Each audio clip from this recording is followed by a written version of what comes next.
ಈ ಮಧ್ಯೆ ಈ ಬ್ರೇಕ್ಫಾಸ್ಟ್ ಮೀಟಿಂಗ್ಗಳು ನಡೀತಾ ಇರುವಂತ ಬೆಳವಣಿಗೆ ವಿಪಕ್ಷಗಳಿಗೆ ಆಹಾರವಾಗ್ತಾ ಇದೆ.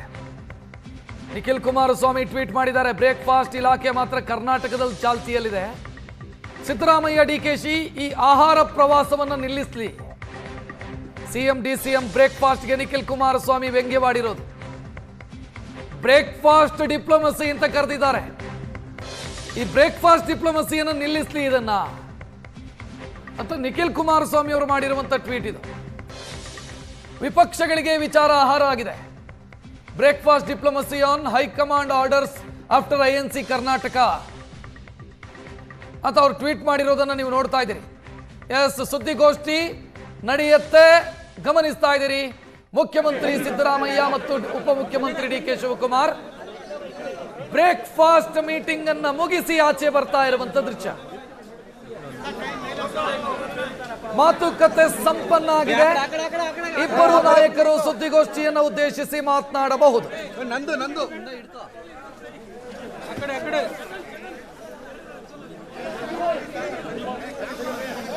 ಮುಖ್ಯಮಂತ್ರಿ ಮತ್ತು ಉಪಮುಖ್ಯಮಂತ್ರಿ ಮೀಟಿಂಗ್ ಅನ್ನ ಮುಗಿಸಿ ಆಚೆ ಬರ್ತಾ ಇರುವಂತ ದೃಶ್ಯವನ್ನ ನೀವು ನೋಡ್ತಾ ಇರೋದು.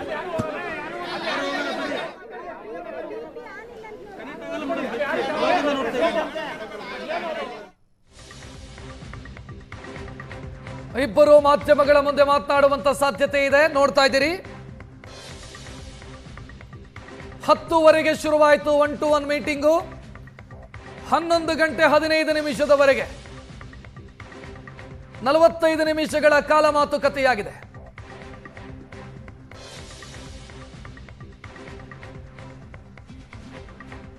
ನಲವತ್ತೈದು ನಿಮಿಷ ಇಬ್ಬರೇ ಮಾತನಾಡಿದ್ದಾರೆ, 1-to-1 ಮಾತನಾಡಿದ್ದಾರೆ, ಇಬ್ಬರು ಪ್ರತ್ಯೇಕವಾಗಿ ಮಾತನಾಡಿದ್ದಾರೆ. ಈಗ ಸುದ್ದಿಗೋಷ್ಠಿ ನಡೆಸುವಂತ ಸಮಯ. ಸ್ವಲ್ಪ ಹೊತ್ತಲ್ಲೇ ಸುದ್ದಿಗೋಷ್ಠಿ ಶುರುವಾಗುತ್ತೆ.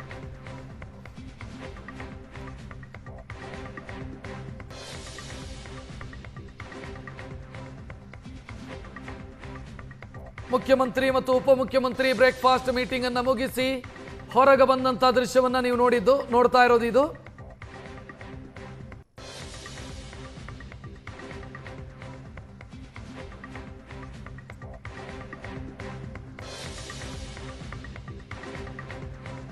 ಮೊನ್ನೆ ಶನಿವಾರ ನಡೆದಂತ ಜಂಟಿ ಸುದ್ದಿಗೋಷ್ಠಿ ರೀತಿಯಲ್ಲೇ ಇವತ್ತು ಕೂಡ ಡಿಕೆ ನಿವಾಸದಲ್ಲೂ ಕೂಡ ಸುದ್ದಿಗೋಷ್ಠಿ ನಡೆಸುವಂತ ಸಾಧ್ಯತೆ ಇದೆ. ಶನಿವಾರ ಹೇಳೋದನ್ನು ಎಲ್ಲವನ್ನೂ ಕೂಡ ಹೇಳಾಗಿದೆ. ಈಗ ಮತ್ತೆ ಯಾವ ವಿಚಾರ ಪ್ರಸ್ತಾಪ ಆಗತ್ತೆ? ಒಗ್ಗಟ್ಟಿನ ಜಪ, ಒಗ್ಗಟ್ಟಿನ ಮಂತ್ರ, ಒತ್ತಾಯದ ಒಗ್ಗಟ್ಟು, ಬಲವಂತದ ಒಗ್ಗಟ್ಟು, ಈ ರೀತಿಯ ವಿಶ್ಲೇಷಣೆಗಳೆಲ್ಲವೂ ಕೂಡ ನಡೆದು ಹೋಗಿತ್ತು.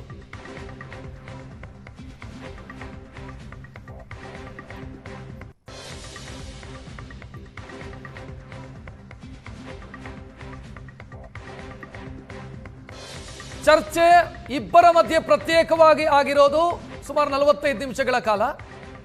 ಬಟ್ ಸಿಎಂ ಇದ್ದಿದ್ದು 1.5 ಗಂಟೆ ಡಿಕೆ ಶಿವಕುಮಾರ್ ಅವರ ಮನೆಯಲ್ಲಿ. ಸುಮಾರು 1.5 ಗಂಟೆ ಸಿಎಂ ಡಿಕೆ ಶಿವಕುಮಾರ್ ಅವರ ಮನೆಯಲ್ಲಿದ್ದರು. 45 ನಿಮಿಷ ಪ್ರತ್ಯೇಕವಾಗಿ ಉಭಯ ನಾಯಕರು ಮಾತುಕತೆ ಮಾಡಿದ್ರು. ಈಗ ಡಿಕೆ ಶಿವಕುಮಾರ್ ಮತ್ತು ಸಿಎಂ ಸಿದ್ದರಾಮಯ್ಯ ಇಬ್ಬರು ಮಾಧ್ಯಮಗಳ ಮುಂದೆ ಮಾತನಾಡೋದಕ್ಕಿದ್ದಾರೆ.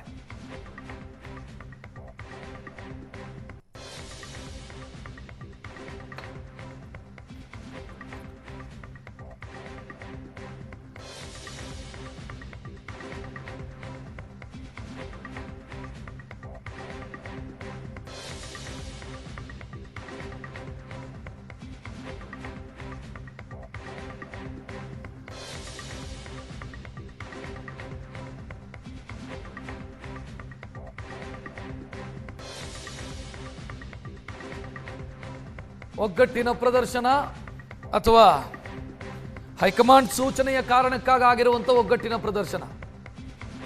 ಇಬ್ಬರು ನಾಯಕರು ಹೇಳೋದು ನಾವು ಚೆನ್ನಾಗಿದ್ದೀವಿ ಬ್ರದರ್ಸ್ ನಾವು ಅಂತ. ಬಟ್ 2.5 ವರ್ಷ ಭರ್ತಿಯಾದ ನಂತರ ನಡೆದಂಥ ಬೆಳವಣಿಗೆಗಳನ್ನು ಗಮನಿಸಿದರೆ ಆ ರೀತಿ ಇರಲಿಲ್ಲ. ದಾಲ್ ಮೇ ಕುಚ್ ಕಾಲಾ high, something fishy, something is fishy ಅನ್ನೋದು ಮೇಲ್ನೋಟಕ್ಕೆ ಕಾಣ್ತಾ ಇತ್ತು. ಏನೋ ಒಂದು ಆಗ್ತಾ ಇದೆ ಕಾಂಗ್ರೆಸ್ನಲ್ಲಿ ಅಂತ. ಶನಿವಾರದಿಂದ ಒಂದು ಪರಿಸ್ಥಿತಿ ತಿಳಿಯಾದಂತೆ ಕಾಣಿಸ್ತಾ ಇದೆ. ತಾತ್ಕಾಲಿಕವಾಗಿ ಪರಿಸ್ಥಿತಿ ತಿಳಿ ಹೋದಂಗೆ ಕಾಣಿಸ್ತಾ ಇದೆ, ಪರಿಸ್ಥಿತಿ ಸರಿ ಹೋಗ್ತಿದೆ ಅಂತ ತಾತ್ಕಾಲಿಕವಾಗಿ.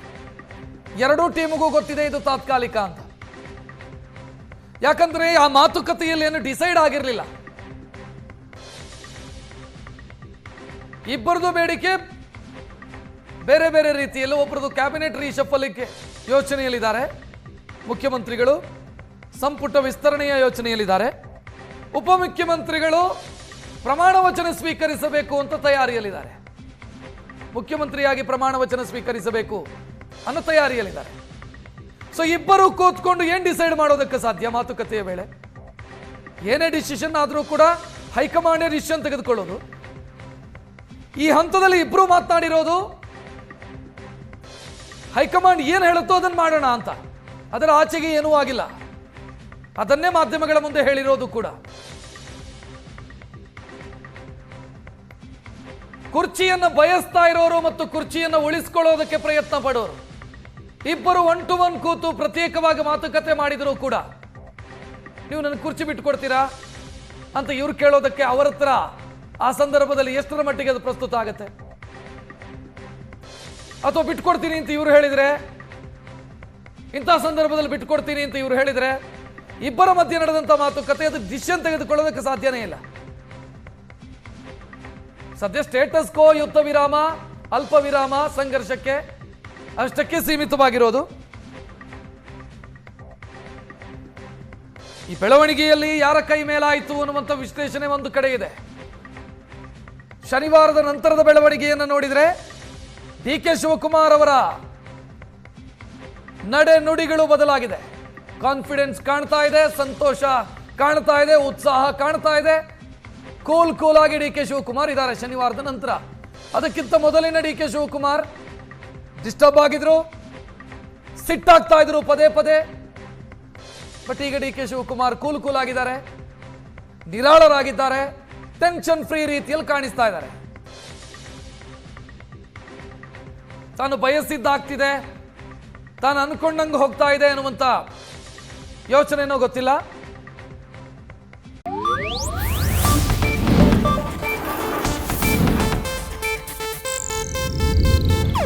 ಇದು ಏಷ್ಯಾನೆಟ್ ನ್ಯೂಸ್ ನೆಟ್ವರ್ಕ್ ಪ್ರಸ್ತುತಿ.